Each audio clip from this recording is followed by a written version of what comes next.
Hey everybody, I thought I would take a moment to kind of talk about my battery, my solar, my battery system, my solar stuff and how it's been working lately, and just kind of talk about it. I was going to do individual like reviews of them, and I thought, well, I could probably knock them all out all at one time.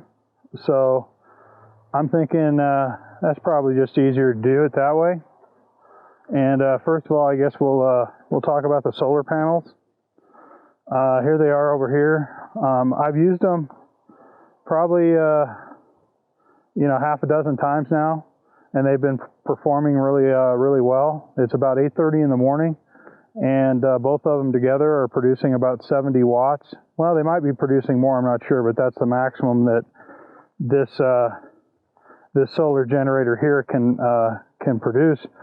This is the Rockpals 300 right here, and it has really been doing quite well. It powered my refrigerator and all of my devices, my cameras. I charged them probably 5 or 6 times to keep the batteries going, and that lasted until this morning.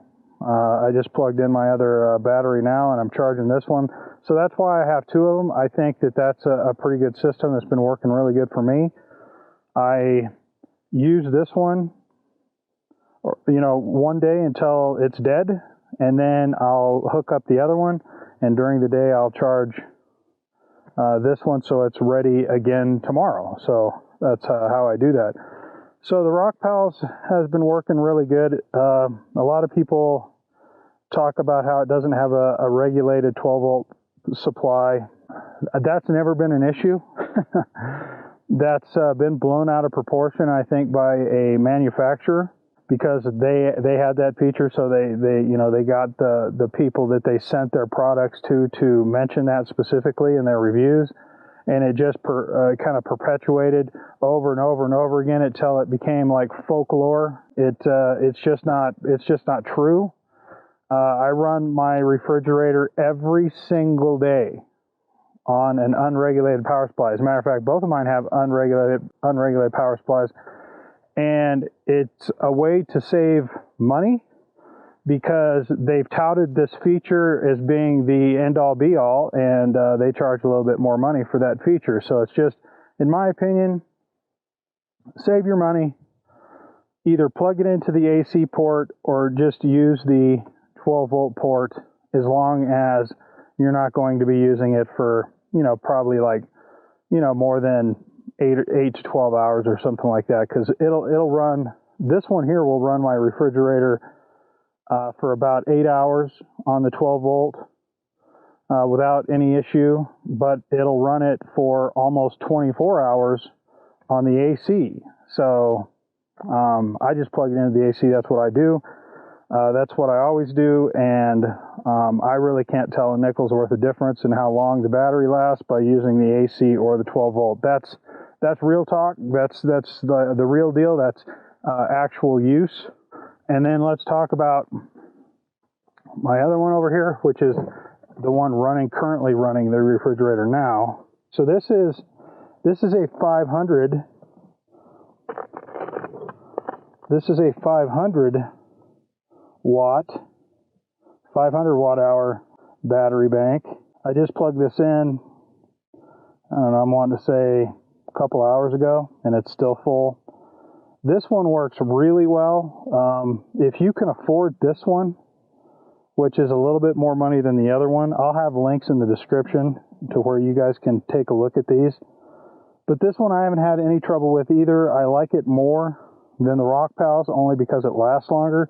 But the Rockpals has a feature that I really like that this one does not have, and that is a built-in charger. This one has a charger that has a brick, like a laptop. It has a brick. This thing can charge to 120 watts of solar power, which, those 2 solar panels plugged into this thing do a really good job. The Rockpals can charge to a maximum of 70 watts.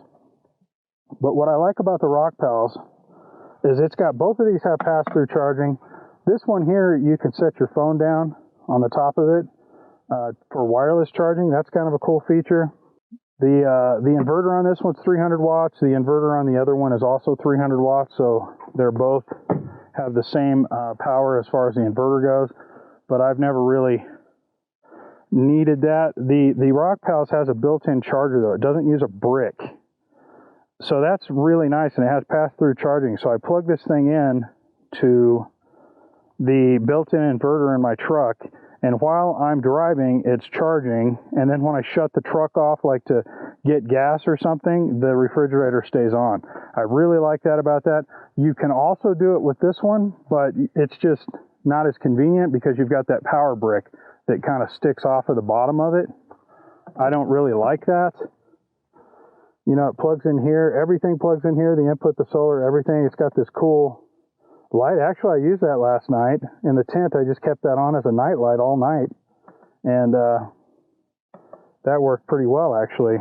I had this up in the tent, and it's what powered the lights last night. 300 watts is, you know, it'll get you by in most cases, but you know, if it's a hot day or something like that, you're going to use more power. I really like, as far as the 300 watt one goes, this one's pretty sweet, and it's reasonably priced, lightweight, easy to carry. It does have that proprietary plug. Now, it's not proprietary, it's just an oddball plug. It's a 2-pin aviation plug. It's just not convenient. All the other solar chargers use either a 5.5 millimeter or an 8 millimeter plug. So that's, you know, a little inconvenient, but like I said, that's my thoughts on them. If you have any questions specifically, I don't want to get into the,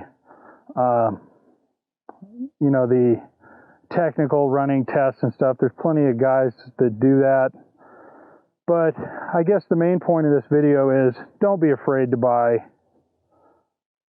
one of these that doesn't have a regulated 12-volt power supply, especially the two that I've mentioned. I've been using them for a long time, every single day for, you know, quite a while now, all summer.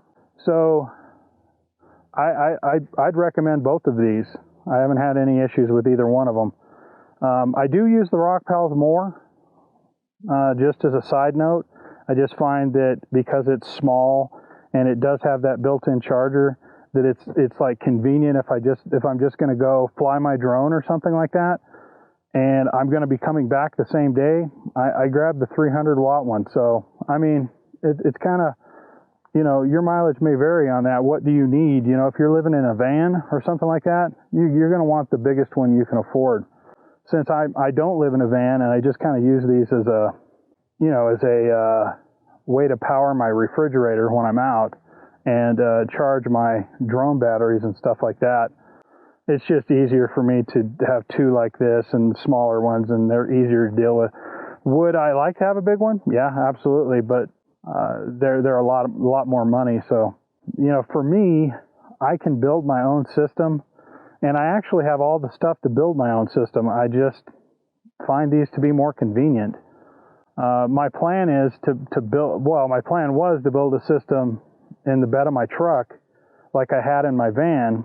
I just haven't needed it. You know, this portable setup is just so convenient and so easy to deal with. I don't lose any of my truck bed space, so that's another thing that I like. So with this truck, the bed is a premium. So anyway, hope that helps you guys. If you have, like I said, if you have any questions, definitely pop them into the comments and I'll answer them. Check the video description for links to either one of these products. Talk at you guys later. On and in.